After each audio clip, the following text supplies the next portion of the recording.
You're listening to Psych to Parent, where we turn brain science into tiny wins at home. I'm Dr. Amy, your not-so-typical school psychologist, mom of two, and endurance athlete.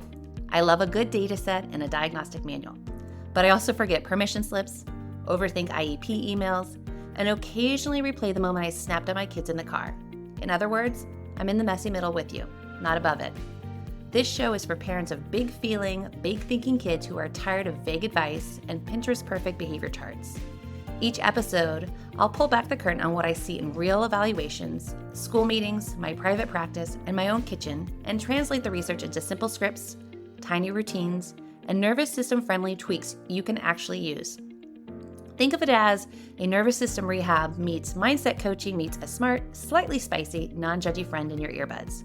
We'll take one real life challenge at a time and shrink it down into 1 or 2 tiny wins you can start this week.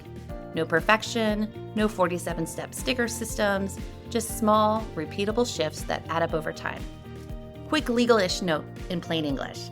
This podcast is for education and support. It's not therapy, it does not create a clinical relationship, and it's not a substitute for personalized medical or mental health advice. If you're worried about your child's safety or mental health, or your own, please reach out to a trusted professional. Okay, deep breath, drop your shoulders. You're not behind and you're not alone. Let's get psyched to parent. Happy New Year. It is January 1st. Let me paint a picture for you. You have the new planner, it's open on the counter. Maybe there is a giant poster in the fridge with color-coded columns for every member of the family. You might have come up with some new rules like no yelling, screen-free on school nights, sugar only on the weekends, 30 minutes of reading every night, chores before screens. Let me make a prediction for you.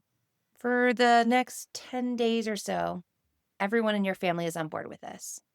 There might be stickers, check marks, maybe even a family meeting where everyone nods along like, yes, we're becoming new people. Everyone's excited and buys into this new system. But then real life shows up. We start going back into our normal routines with school, work, after school activities, and we might see things like homework spirals. Someone gets sick. There's a late work night. After school activities ramp up. The giant poster that we worked so hard on January 1st to create slowly becomes wallpaper. And the rules we created as a family, they start getting bent and then broken and then quietly forgotten. And by February, the only thing that has really changed is how you feel about yourself as a parent. Instead of we're starting fresh, it's why can't we ever stick with anything? What is wrong with us? Maybe I'm just not consistent enough. Today, I want to offer you a different way to think about your family's game plan for this year. Not the giant poster year, the tiny wins year. Welcome back to Psych to Parent. I'm Dr. Amy, school psychologist, parent coach, endurance athlete, and your not so typical school psychologist who stays tucked away in a testing room most days.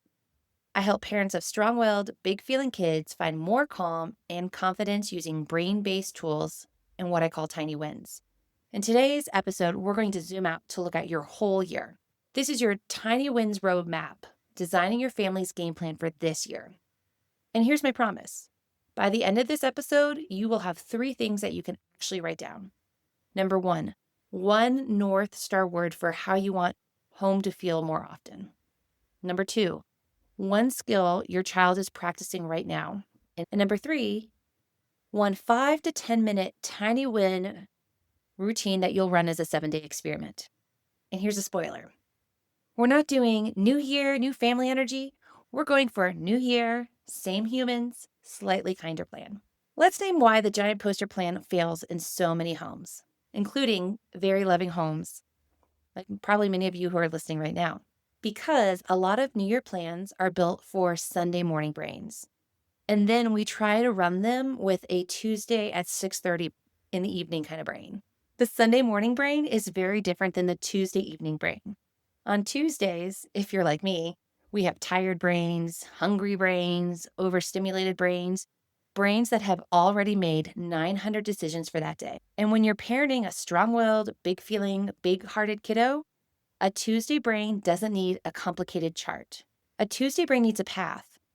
So if your plan only works when everyone is rested, regulated, and motivated, it's not a plan. It's a fantasy. And that's why I want to shift the story from why can't we stick with anything to maybe the plan wasn't built for humans. Before I teach you the roadmap, I want to give you a glimpse behind the curtain of what this looks like for me. Because I'm not teaching this from a mountaintop. I'm teaching this from my real life. This year, I'm choosing steadiness over intensity. My life only works when my energy lasts. Behind the scenes, that looks like me building a weekly rhythm that protects my clinical work, my creative brain, and my family time. Instead of trying to do everything everywhere and then wondering why I'm fried, I'm choosing to be more intentional. And I'll be honest, I can absolutely go into architect mode and make a beautiful plan, and then accidentally become the person holding everything. So this year I'm simplifying. I have clearer boundaries, more repeatable rhythms, fewer decisions living inside my head. Personally and professionally, I am leaning really hard into tiny wins because they work on a random Tuesday night when I'm tired, my kids are tired, or if my partner's tired. And I'll tell you, on a Tuesday night, after having a full day of clinic work, I am often tired. And I'm measuring success less by what I produce and more by how grounded I feel in my week and how present I am at home. So if you're listening and thinking, I want a better year, but I can't do a total overhaul, good. Me either. That's the point. We're building a plan your nervous system can actually carry. Here's where my endurance side sneaks in. When you train for a huge event, you don't go from the couch to the mountain in a week. You start with short, boring workouts. You repeat them. You stack them gradually. You expect bad days, tough workouts, and messy middle seasons, and you still can finish the climb. Family habits are the same. Tiny, repeatable steps done inside the life you already have are what move you up the mountain. Okay, before we go any further, I want to slow down and define what I mean when I say tiny wins. Because if you're new here, it can kind of sound like motivational poster language. And that's not what this is. A tiny win is a small, specific action you can repeat in real life, especially on the days you're tired and your kid is at a 10. It's not a huge goal like stop yelling, fix bedtime, get my kid to do homework without a fight. Those are all outcomes. Outcomes are what we want, but outcomes aren't what you can do in the moment. Now, tiny wins are the smallest practice rep that moves you toward the outcome. So instead of, we'll have peaceful homework all year, a tiny win is after we have snack, we set a 7-minute timer and we start the first problem together. Instead of bedtime will stop being a disaster, a tiny win is we do the same 3-step runway most nights. Bathroom, PJs, 2 choices for wind down. Instead of mornings are chaos, a tiny win is after teeth brushing, we do a 2-minute tomorrow check. We check out, make sure we have our clothes and our backpack ready to go. Tiny wins are habits in training, not a personality change, not a total reset, a habit with training wheels. And they're designed to be small enough to do even on a messy day. They're specific enough so that you can repeat it the same way most days. They're short enough that your nervous system doesn't revolt. And they're attached to a real moment you already are living through. Because strong-willed, big-feeling, big-hearted kids, they don't need more lectures. They need fewer moments of chaos and more moments of predictability. Here's the brain science in plain language. When a child is flooded, that means their nervous system is in that fight, flight, freeze mode.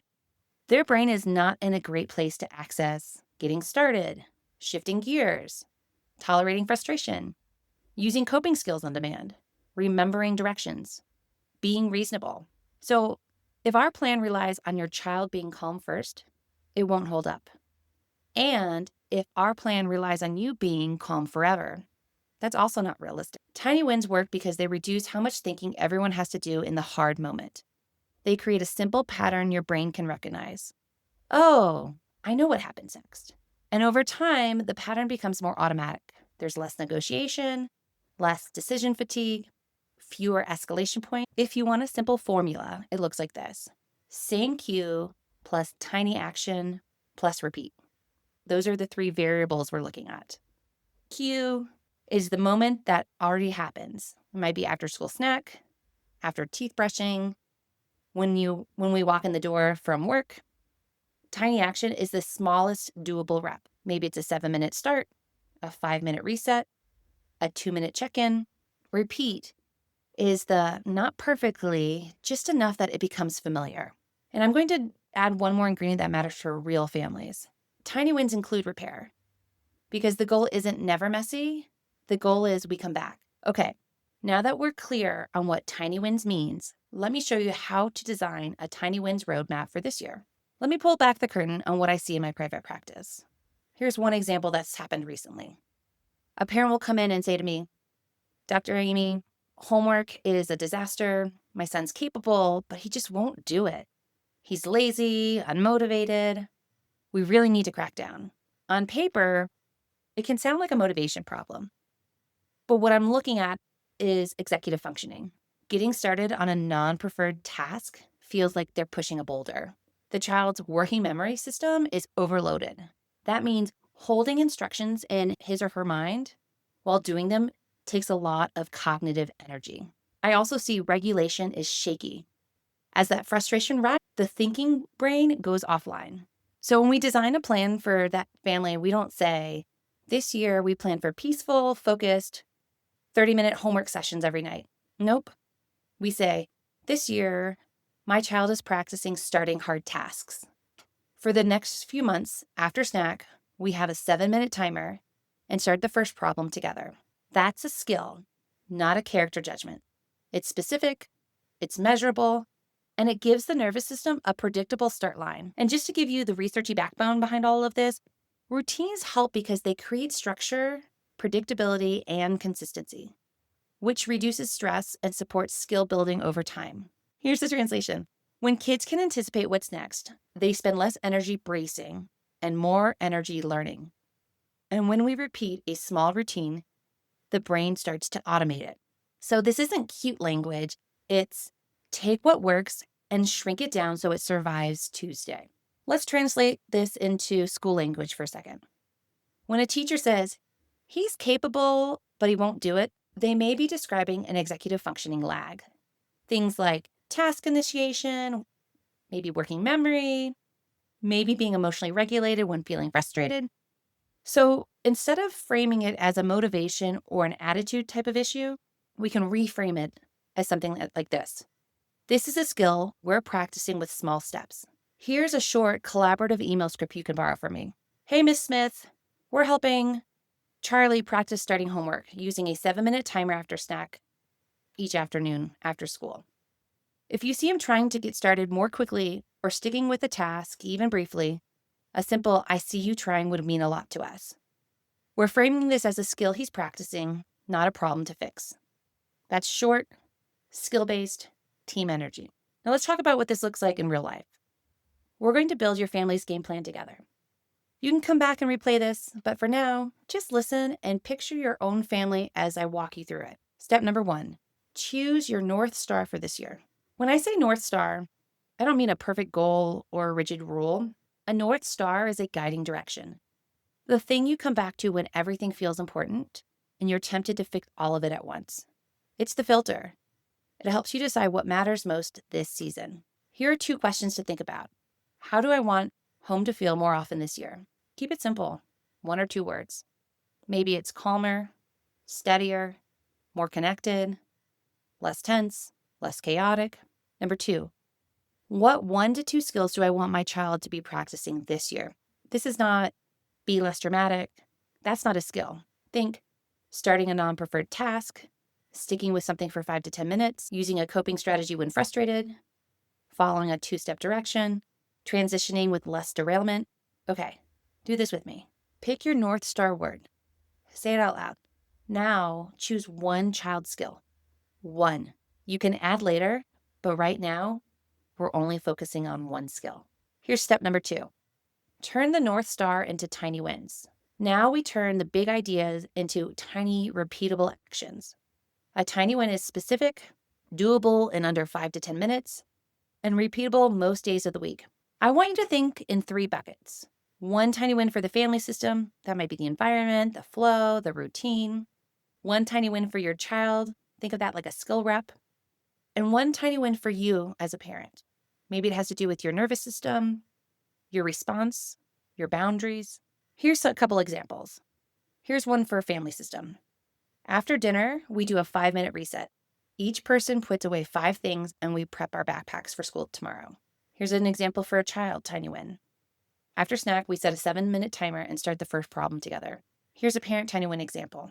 When homework drama starts, I take one slow breath before I respond. Or I lower my word count. Because it's not be a calmer parent forever. It's a concrete behavior in a specific moment. Now do this with me. Pick your starting bucket for this week. Is it going to be the system, your child, maybe you? Just pick one. You're not behind, you're building. Step number 3, share the game plan. This is where we get tiny wins out of your head into your child's world. Part A would be a 15 to 20-minute family meeting where we can set the tone. You can say something like this. This year, we are practicing tiny wins as a family, not because anyone's in trouble, because we're a team and every team practices. Share your North Star in kid language. We want our mornings to feel less rushed. We want homework to feel less like a fight. We want evenings to feel calmer. Name each person's tiny win, including you. Mom is practicing 1 breath before responding. Kiddo is practicing starting homework with a timer after snack. As a family, we're practicing a 5-minute reset before screens. Invite their ideas. What would make this feel even 10% easier? Where should the timer live so we don't lose it? Do you want music or quiet during the 7 minutes? Part B, loop in other adults. This is your teachers, maybe grandparents, sitters, coaches, anyone who's part of your child's environment who might be helpful with these tiny wins. Now, the goal isn't a lecture. The goal is simple shared language. We're practicing starting. We're practicing sticking. We're practicing calming our bodies. Now, let me show you what this looks like in an actual house, okay? It's after school pickup. Your kiddo gets in the car and you can already feel it. Short answers, slumped body, a really prickly kind of vibe. You get home and before the backpack even hits the floor, they might scream, "I'm not doing homework." Now, a giant posterior response might sound like, "We're not doing this again. Sit down, start, no screens until it's done." And listen, sometimes that will get compliance, but it often costs you your connection with your kiddo, and it can make things harder tomorrow. A tiny wins response starts with this: the body plus the environment plus a tiny start line. Here's the micro routine. Snack and a drink, 5 minutes to decompress, maybe play outside, read quietly, lay on the couch. And then number 3, we have the 7-minute timer and then we start the first problem together. And here are the exact words. They're short, calm, and not a TED Talk. Here's a kid's script. Snacks first, then 7 minutes. I'll help you start. If they say no, your job is not to convince them with 47 words. Your job is to hold the start line steady. You can say, "I hear you. Timer, 7 minutes. I'll sit with you." Now, if they slam the book, if they cry, if they say, "This is stupid, you're the worst," you stay steady and you make it smaller. Because here's the truth. A lot of strong-willed kids would rather be seen as refusing than be seen as can't. That's really big. And I think that's really powerful to hear. It's easier for them to refuse to start a task than it is oftentimes for them to admit, "I can't do this on my own." So you're not arguing about character. You're building the start muscle. You might say, "Okay, we're not doing 7, we're doing 3. Open it. That's the whole job right now. Circle the first one, then we'll pause. And when the timer ends, you reassess. You're teaching your kiddo, we start, we pause, we start again. That, my friends, is endurance parenting. Now, here's a micro repair you can use if things go sideways. If I got short with you, I'm sorry. I'm resetting. Let's do the first step together. I know some of you are already thinking, but what about screen time, food, social skills, handwriting, reading at night, and the list goes on? Take a deep breath. No, really, take a deep breath.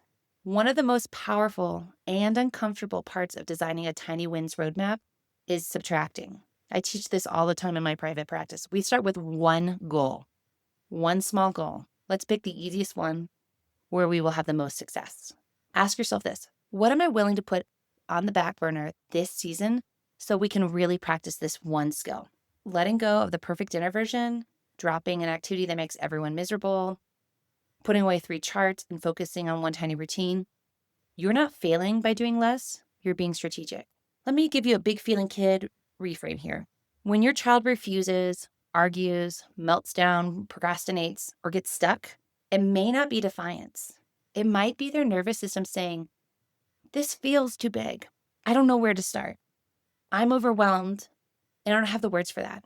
I need you to make the next step smaller. I need predictability. I need some control inside this moment." Tiny wins is you answering that message with structure, not shame. And it's also you saying to yourself, my kid isn't giving me a hard time. My kid is having a hard time. And I can be steady without being perfect. Now, here are a few scripts that you can plug in right now. They're short enough to use when your brain is tired. Here's script number 1. Name the skill and not the character. It sounds like this. Yep, this is hard. We're not fighting about who you are. We're practicing the skill of getting started. Number 2, the tiny start line. We're not doing all of it.